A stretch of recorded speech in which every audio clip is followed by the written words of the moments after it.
नमस्कार दोस्तों, India speaks daily के अंतर्राष्ट्रीय न्यूज बुलेटिन में आपका स्वागत है। मैं हूं आपके साथ रति अग्निहोत्री। स्वदेशी वैक्सीन कोवैक्सीन की स्वीकृति को विश्व स्वास्थ्य संगठन ने एक बार फिर से ठंडे बस्ते में डाल दिया है। विश्व स्वास्थ्य संगठन ने भारत बायोटेक से और भी ज्यादा डाटा की मांग की है और कहा है कि नवंबर में एक बार फिर से रिव्यू प्रोसेस होगी और अगर विश्व स्वास्थ्य संगठन को डेटा पर्याप्त लगा तो फिर नवंबर में इसको made in India vaccine Covaxin को WHO की तरफ से स्वीकृति मिल सकती है। लेकिन सवाल यह है कि आखिर विश्व स्वास्थ्य संगठन इतना गोल गोल क्यों घुमा रहा है भारत बायोटेक को कोवैक्सीन की स्वीकृति को लेकर, और इसके पीछे क्या विज्ञान क्या है और राजनीति क्या है, किस हद तक विज्ञान है और किस हद तक राजनीति है। इन सभी मुद्दों पर हम आज के कार्यक्रम में चर्चा करेंगे। तो सबसे पहले तो हम ये जानते हैं कि कौन से वो वैक्सीन्स हैं जिन्हें विश्व स्वास्थ्य संगठन द्वारा WHO द्वारा अप्रूवल मिल चुकी है। तो 7 वैक्सीन्स हैं जिनको WHO ने 7 कोविड-19 वैक्सीन्स कोरोना वैक्सीन्स जिनको WHO ने अभी तक अप्रूव किया है।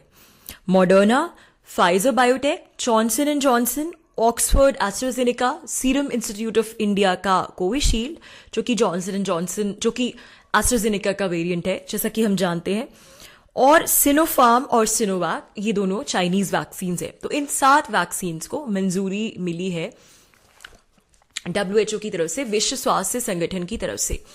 अभी यहां गौर करने लायक बात यह है कि इनमें से अधिकतर वैक्सीन्स को मंजूरी बहुत समय पहले ही मिल गई थी, यानी मई और जून की समय सीमा में। इस साल जो मई और जून की समय सीमा थी उस दौरान ही इनको मंजूरी मिल गई थी।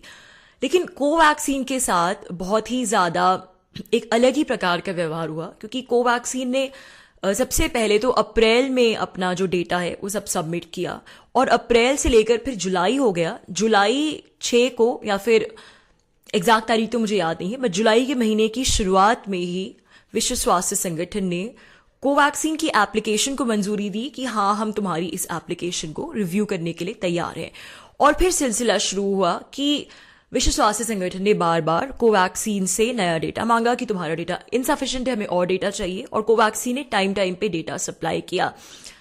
अब ये विश्व स्वास्थ्य संगठन का WHO का खुद का एक नियम कानून है कि 6 हफ्तों के भीतर भीतर उसे अपना निर्णय सुनाना होता है एप्लीकेशन एक्सेप्ट करने के बाद किसी भी वैक्सीन के कैंडिडेचर को लेकर कि ये वैक्सीन एक्सेप्टेड है या नहीं। लेकिन कोवैक्सीन के केस में 6 हफ्ते से ये समय सीमा 15 हफ्ते तक बढ़ गई, बल्कि 15 हफ्ते से भी ज्यादा हो गए। और अब जो निर्णय सुनाया गया है तो भी कोवैक्सीन की जो एक्सेप्टेंस है वो अभी तक नहीं हुई है, बल्कि इसको और भी ज्यादा आगे बढ़ा दिया गया है। फिर से नए सिरे से डेटा मांगा गया है भारत बायोटेक से। अब इसको लेकर जो साइंटिफिक एक्सप्लेनेशन दिया जा रहा है वो ये है कि चूंकि भारत बायोटेक का कोवैक्सीन एक इनएक्टिवेटेड वैक्सीन है जिसमें इनएक्टिवेटेड वायरस का इस्तेमाल हुआ है, इसीलिए इसको लेकर इसकी मंजूरी को लेकर, इसकी स्वीकृति को लेकर इतनी ज्यादा डिले हो रही है। क्योंकि अब इसका साइंटिफिक एंगल समझने के लिए कि क्यों डिले हो रही है, ये इसके लिए हमको जानना पड़ेगा कि कितने टाइप के वैक्सीन होते हैं जो कोरोना वैक्सीन होते हैं। तो जितने भी कोरोना वैक्सीन को अप्रूवल मिली है वो मुख्यतः 3 कैटेगरीज में आते हैं। जितने भी कोरोना वैक्सीन जितने भी बने हैं, RNA वैक्सीन हो गया जिसके अंतर्गत फाइजर बायोटेक जैसे वैक्सीन आते हैं। फिर हो गया non replicating viral vector vaccine जिसके अंतर्गत एस्ट्राजेनेका और कोविशील्ड वैक्सीन आते हैं। तीसरा हो गया इनएक्टिवेटेड वैक्सीन। अब इस इनएक्टिवेटेड वैक्सीन की कैटेगरी के अंतर्गत भारत का कोवैक्सीन आता है।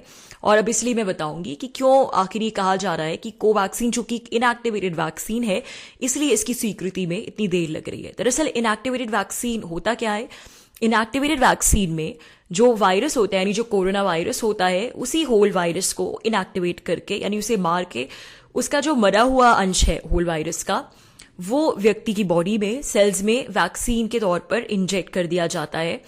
और चूंकि ये इनएक्टिवेटेड होता है इसलिए वायरस उसके सेल्स में रेप्लिकेट नहीं करेगा, लेकिन रोग प्रतिरोधक क्षमता बढ़ाएगा, यानी रोग प्रतिरोधक क्षमता बढ़ाने में कारगर साबित होगा, चूंकि ये उसी वायरस का एक इनएक्टिवेटेड वर्जन है। अब यहां कहा जाता है कि इनएक्टिवेटेड वैक्सीन एक थोड़ा कॉन्ट्रोवर्शियल माना जाता है, क्योंकि इसमें ये साबित करना मुश्किल होता है कि जो वैक्सीन इंजेक्ट किया जा रहा है बॉडी में वो वाकई में पूरी तरह से इनएक्टिवेटेड हो गया है, कहीं उसमें जीवित अंश तो वैक्सीन के मौजूद नहीं है, और यही प्रूव करना मुश्किल होता है। तो भारत बायोटेक को एसेंशियली ये साबित करना है विश्व स्वास्थ्य संगठन के सामने डेटा द्वारा कि वैक्सीन जो है वो पूरी तरह से इनएक्टिवेटेड हो चुका है, और यही साबित करना मुश्किल हो रहा है, ऐसा वैज्ञानिक तौर पर कहा जा रहा है। लेकिन यहां पर एक बेहद इंटरेस्टिंग बात जो मैं आपको बताने जा रही हूं वो ये है कि सिर्फ कोवैक्सीन ही एक इनएक्टिवेटेड वैक्सीन कैंडिडेट है कोरोना वैक्सीन में, ऐसा बिल्कुल नहीं है। सिनोफार्म और सिनोवैक जो मैंने बताया था, दो चाइनीज वैक्सीन जो कि विश्व स्वास्थ्य संगठन द्वारा अप्रूव हो चुके हैं, और अभी नहीं बल्कि बहुत पहले मई में एक का अप्रूवल मई में हुआ था, एक का इस साल की जून में। सिनोफार्म और सिनोवैक दोनों ही इनएक्टिवेटेड वैक्सीन है, और ये मैं अपनी मर्जी से नहीं कह रही हूं, ना ही एक दो न्यूज देखकर कह रही हूं, बल्कि ये खुद विश्व स्वास्थ्य संगठन की वेबसाइट पे आप जाएंगे तो वहां साफ साफ लिखा हुआ है कि ये दोनों इनएक्टिवेटेड वैक्सीन है, ये दोनों चाइनीज वैक्सीन। मैं आपको स्क्रीनशॉट भी दिखा दूंगी। तो जब ये दोनों इनएक्टिवेटेड वैक्सीन है चाइनीज वैक्सीन, और इनको इतनी पहले मंजूरी मिल चुकी है, तो भला भारत बायोटेक के कोवैक्सीन को लेकर ही इनएक्टिवेटेड वैक्सीन के डेटा को लेकर इतना संशय क्यों हो रहा है, इतना ज्यादा डेटा क्यों मांगा जा रहा है? भला अगर कंपैरिजन करें तो इसके लिए और चाइनीज वैक्सीन के लिए अलग अलग मानदंड क्यों है, जबकि ये तीनों वैक्सीन अगर टेक्निकली देखा जाए तो इनएक्टिवेटेड वैक्सीन है, क्योंकि इन चाइनीज वैक्सीन में भी जो वायरस का अंश है उसको इनएक्टिवेट करके मार के डाल के बनाया गया है। हालांकि ऑब्वियस सी बात है कि थोड़ी थोड़ी टेक्निकल डिफरेंसेस होंगे इन सभी वैक्सीन में, क्योंकि मैन्युफैक्चरर्स अलग अलग हैं, लेकिन ये बात तय है कि कोवैक्सीन और ये जो दोनों चाइनीज वैक्सीन है तीनों ही इनएक्टिवेटेड वैक्सीन है। फिर ये लॉजिक तो अपने आप ही यहाँ पे गलत साबित हो जाता है कि विश्व स्वास्थ्य संगठन कोवैक्सीन को इवैल्यूएट करने में, उसको स्वीकृति देने में इसीलिए इतना समय लगा रहा है क्योंकि ये एक इनएक्टिवेटेड वैक्सीन है।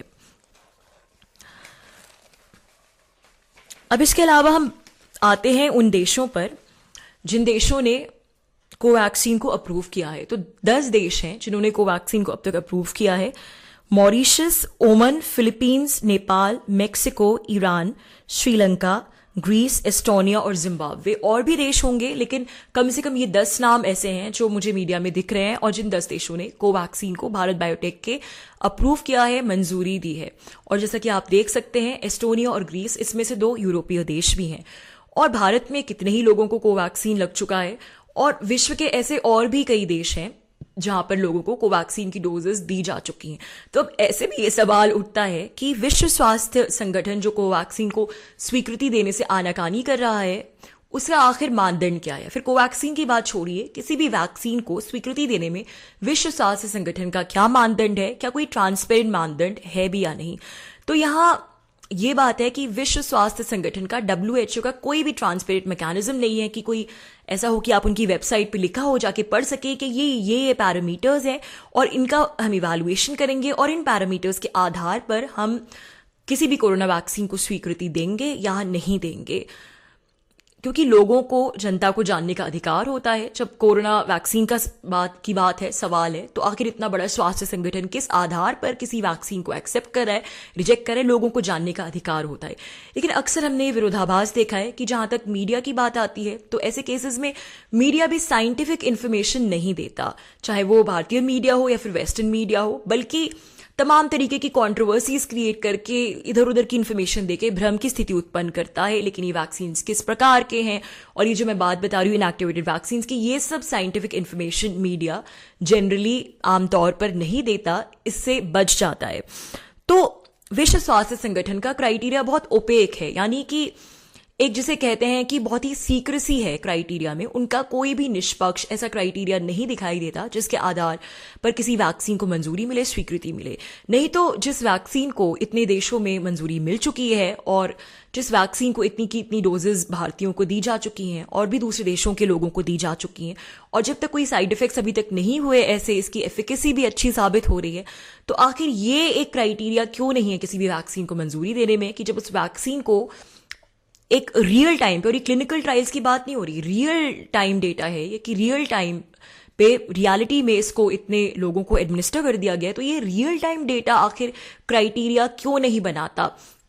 विश्व स्वास्थ्य संगठन किसी भी वैक्सीन को मंजूरी देने में? ये एक बहुत बड़ा सवाल है। अभी मैं फिर से चाइनीज वैक्सीन की तरफ आना चाहूंगी, सिनोफार्म और सिनोवैक। सिनोफार्म और सिनोवैक को मंजूरी देने की इतनी ज्यादा जल्दी थी विश्व स्वास्थ्य संगठन को, जैसा कि मैंने कहा मई और जून, इन दोनों को ही मई जून में ही विश्व स्वास्थ्य संगठन की तरफ से मंजूरी मिल गई और तब से लगातार चाइनीज वैक्सीन जो हैं वो विश्व भर के देशों में एक्सपोर्ट हो रहे हैं। और मैं आपको कुछ खबरों के स्क्रीनशॉट्स दिखाऊंगी।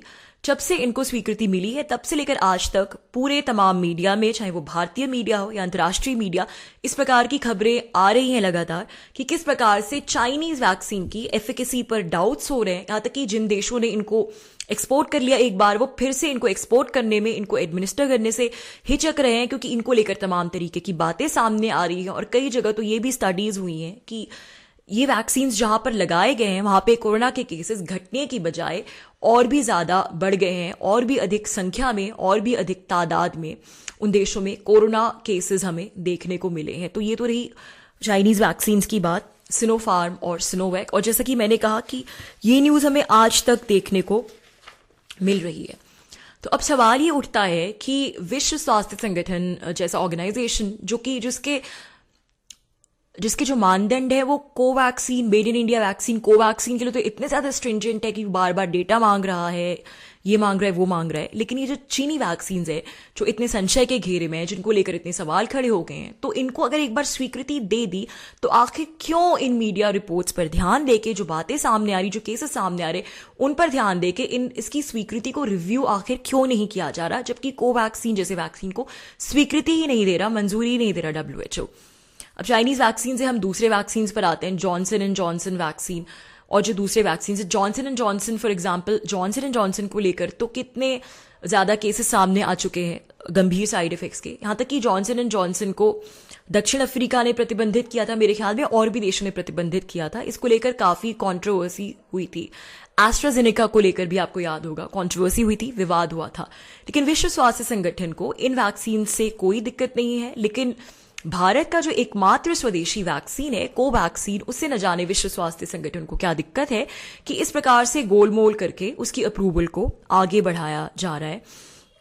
यहां पे दिक्कत इस बात से नहीं है कि विश्व स्वास्थ्य संगठन डेटा मांग रहा है। जैसा कि मैंने कहा कि अगर कोई निष्पक्ष वैज्ञानिक क्राइटेरिया हो इवैल्यूएशन का कि हाँ इस बेसिस पे डेटा मांगा जाएगा और इवैल्यूएशन होगा, तो उस निष्पक्ष वैज्ञानिक क्राइटेरिया से किसी को कोई दिक्कत नहीं है। जाहिर सी बात है वैक्सीन को, किसी भी वैक्सीन को इमरजेंसी अप्रूवल निष्पक्ष इवैल्यूएशन के बाद ही मिलना चाहिए। लेकिन यहां तो खेल भू राजनीति का है, यहां खेल राजनीति का है, विज्ञान का नहीं है। जैसा कि मैं बार बार कह रही हूं, कोई निष्पक्ष क्राइटेरिया यहां पर है ही नहीं।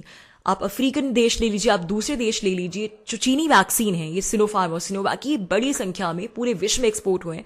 और जैसा कि मैंने कहा है, जिन लोगों ने इन्हें खुद एक्सपोर्ट किया है वही बाद में भारत से या किसी और दूसरे देश से वैक्सीन मांग रहे हैं अपने लोगों की जान बचाने के लिए, क्योंकि इन वैक्सीन की इफेक्टिवनेस जो है वो बहुत ही कम साबित हुई है। और तमाम मीडिया रिपोर्ट्स ने इनकी इफेक्टिवनेस पर इतने सवाल उठाए हैं, इतना संशय उठाया। अब सवाल ये है कि फिर ये क्या भू राजनीति है कि जो कोवैक्सीन को मंजूरी नहीं देना चाहती, कोवैक्सीन की स्वीकृति को रोकना चाहती है। तो यहाँ पे ड्रैगन का एंगल तो है ही कि जिस प्रकार से उसने विश्व स्वास्थ्य संगठन को रेगुलेट कर रखा है, अपनी मुट्ठी में कर रखा है, उससे अपनी मनमानी कराता है। दूसरा एंगल जो है वो यहाँ पर बिग फार्मा लॉबी का है, जिसमें फाइजर, मॉडर्ना, ये सब बिग फार्मा कंपनियां शामिल हैं, जो कि लिटरली देशों को ब्लैकमेल करती हैं अपने वैक्सीन खरीदने के लिए, ऊंचे दाम देने के लिए, और होर्डिंग करके रखती हैं वैक्सीन की।